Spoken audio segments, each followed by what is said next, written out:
Hello, how's everybody doing?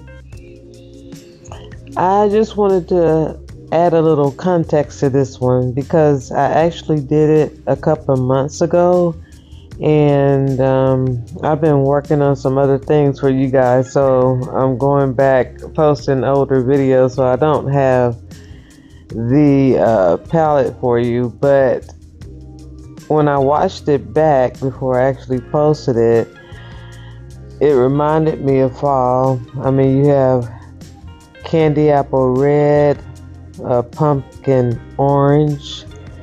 You have the blues in there that kind of remind you of a crisp blue sky on a cool fall morning.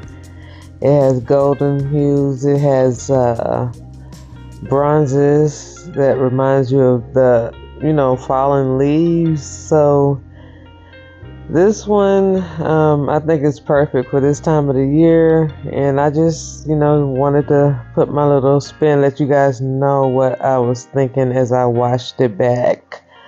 So I'm gonna go ahead and hop off of here and enjoy the rest of the painting.